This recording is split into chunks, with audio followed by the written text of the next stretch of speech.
ગુજરાત વિધાનસભાને બોમ્બથી ઉડાવવાની ધમકી ભર્યો એક ઈમેલ મળ્યો હતો, ત્યાર પછી મચી હતી અફરાતફરી। ધમકી ભર્યો ઈમેલ મળતા જ તંત્ર આવ્યું એક્શન મોડમાં। તમામ ધારાસભ્યો પ્રધાનોને ગૃહની બહાર કાઢી લેવાયા હતા। પોલીસના કાફલા સહિત બોમ્બ સ્ક્વોડ, ડોગ સ્ક્વોડ પહોંચી હતી ઘટના સ્થળે। વિવિધ ટીમો દ્વારા ગૃહ અને વિધાનસભા પરિસરમાં થઈ હતી સઘન તપાસમાં હાલ પૂરતું કશું જ ચિંતાજનક બાબત સામે નથી આવી। તમામ ધારાસભ્યોને વિધાનસભા પરત બોલાવાયા હતા।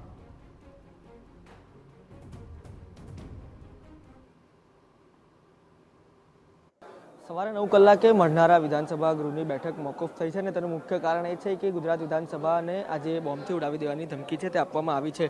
સામાન્ય રીતે અત્યાર સુધી કોર્ટ અને જે શાળાઓ છે તેમાં આ પ્રકારે ધમકી છે તે આપવામાં આવતી હતી અને ત્યારબાદ હવે જ્યારે વિધાનસભાને આ પ્રકારની ધમકી આપવામાં આવી છે ત્યારે તમામ ધારાસભ્યો અને મંત્રીઓને સલામત સ્થળે SS2માં આવેલા દ્વારકા હોલમાં ખસેડવામાં આવ્યા છે અને જે પ્રકારે આપ દ્રશ્ય જોઈ રહ્યા છો તમામ લોકો છે તે અહીંયા બેઠેલા જોવા મળી રહ્યા છે। અત્યારે તકેદારીના ભાગરૂપે જે ડોગ સ્ક્વોડ, બોમ્બ સ્ક્વોડ સહિતની ટીમો છે તે ચેકિંગ કરી રહી છે, ત્યારે તમામ જે લોકો છે તેને અહીંયા ખસેડવામાં આવ્યા છે અને અહીંયા તેઓ હાલ પ્રતીક્ષા કરી રહ્યા છે। તમામ મંત્રીઓ છે, ધારાસભ્યો છે તેઓ અહીંયા જોવા મળી રહ્યા છે। અર્જુનભાઈ, અનેકવાર કોર્ટ, શાળાઓ બાદ હવે વિધાનસભાને ધમકી, ક્યાંક ને ક્યાંક આ સંવેદનશીલ મુદ્દો છે તે માનો છો?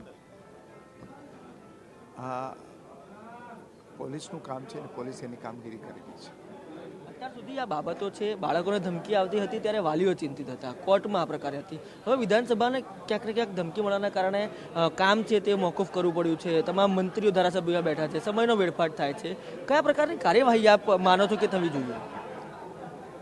પોલીસનું કામ કરી રહી છે અત્યારે અને સ્ક્રીનિંગ થઈ જશે એટલે ખબર પડશે શું વાત।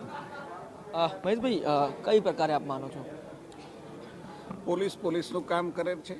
વાત એ સાચી છે કે જરૂર સંવેદનશીલ મુદ્દો છે, ચાહે શાળાઓમાં હોય કે ચાહે વિધાનસભાના। આખર આ સમાજ ઉપરનો જોખમ છે। હું એમ માનું છું કે જે પ્રકારે ગુજરાતની પોલીસ કામ કરી રહી છે બિલકુલ યોગ્ય દિશામાં પણ કામ કરી રહી છે, પરંતુ જ્યારે આવી સ્થિતિ સર્જાતી હોય છે, આવી ધમકીઓ મળતી હોય છે ત્યારે સુરક્ષાના કારણોસર કેટલાક ધ્યાન પણ આપવું પડતું હોય છે અને એના અંતર્ગત આજે મને એમ લાગે છે કે એકાદ કલાક વિધાનસભા મોડી પણ શરૂ થશે। મહેશભાઈ, આપણે માનીએ છીએ કે પોલીસનું કામ કરે છે, ના નથી, પરંતુ આ સિલસિલો અનેક સમયથી યથાવત છે।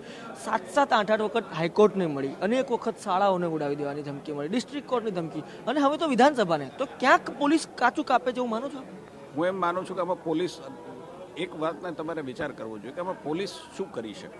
પોલીસ જ્યારે ધમકી મળે છે ત્યારે એની પૂરી તપાસ કરે છે। જ્યારે આવી ધમકી આપવાવાળા કે આવું કૌવત સર્જવાવાળા કે સમાજની અંદર આવું પેનિક ઊભા કરવાવાળા ક્યાં છે, આ ડિજિટલ માધ્યમથી થાય છે। એટલા માટે પોલીસની પણ ક્યાંક મર્યાદા આવતી હોય છે। એમ છતાં હું એમ માનું છું કે ગુજરાતની પોલીસ, ગુજરાતની સાયબર ક્રાઇમ આના માટે ખૂબ એલર્ટ છે। જેવા પ્રશ્નો ઊભા થાય છે ત્વરિત એનો નિકાલ પણ થાય છે અને સુરક્ષા માટે જે પ્રકારની વ્યવસ્થાઓ કરવામાં આવે છે પૂરતી કરવામાં પણ આવે છે।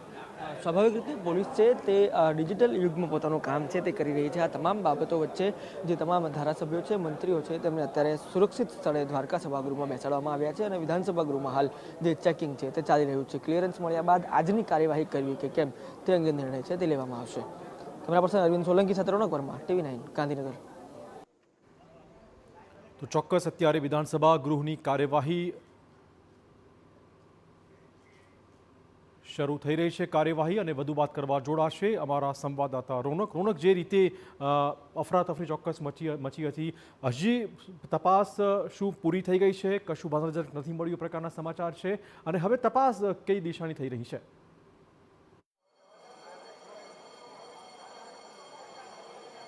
બિલકુલ, આજે સવારે 9 કલાકે વિધાનસભા ગૃહની કાર્યવાહી મળવાની હતી। તે તમામ બાબતો વચ્ચે જે બોમ્બની ધમકી મળવાની સાથે જ જે 9 કલાકે કાર્યવાહી શરૂ થવાની હતી તેને મોકૂફ કરીને 10 કલાકે કાર્યવાહી કરવામાં આવી, એટલે કે હવે કાર્યવાહી શરૂ થઈ ચૂકી છે। તે તમામ બાબતોની વચ્ચે હવે હું આપને વિધાનસભા પરિસરથી સીધા જ દ્રશ્યો બતાવવાનો પ્રયાસ કરીશ કે જે છેલ્લા 1 કલાકથી વિવિધ જે એજન્સીઓ છે તે અહીંયા તપાસ કરી રહી છે। ખાસ કરીને બોમ્બની ધમકી મળ્યાની સાથે જ જે તમામ ધારાસભ્યો છે, મંત્રીઓ છે તે વિધાનસભા ગૃહમાં પહોંચી ચૂક્યા હતા, તેમને તાત્કાલિક ત્યાંથી ખસેડી દેવામાં આવ્યા છે। ત્યારબાદ જે થયું તે આપ દ્રશ્યમાં હાલ જોઈ રહ્યા છો। બોમ્બ સ્ક્વોડ સહિતની જે ટીમો છે તે તાત્કાલિક વિધાનસભા પહોંચી જાય છે અને ત્યારબાદ વિધાનસભા ગૃહ સહિતની જે બાબતો છે તેની ચેકિંગ છે, તપાસ છે તે શરૂ થાય છે।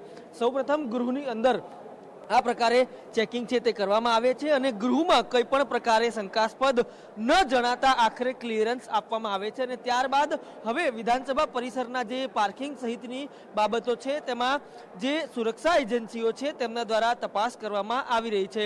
જે વેલ ડિઝાઇન્ડ અને વેલ એડવાન્સ્ડ ઇક્વિપમેન્ટ્સ છે તેમના દ્વારા ચેકિંગ છે તે કરવામાં આવી રહ્યું છે.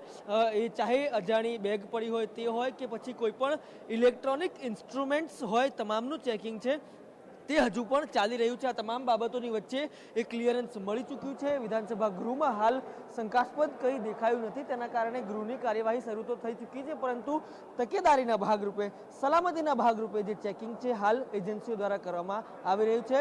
થોડીક જ વાર બાદ ગાંધીનગર એસપી તરફથી સત્તાવાર રીતે એક માહિતી આપવામાં આવે તેવી શક્યતાઓ છે તે હાલ જોવા મળી રહી છે, પરંતુ હાલ જે વિધાનસભા ગૃહની કામગીરી છે તે 1 કલાકના વિલંબ બાદ શરૂ થઈ ચૂકી છે. ધન્યવાદ રોનક તમામ જાણકારી બદલ. તો 1 કલાકના વિલંબ પછી અત્યારે વિધાનસભાની કાર્યવાહી શરૂ થઈ ચૂકી છે.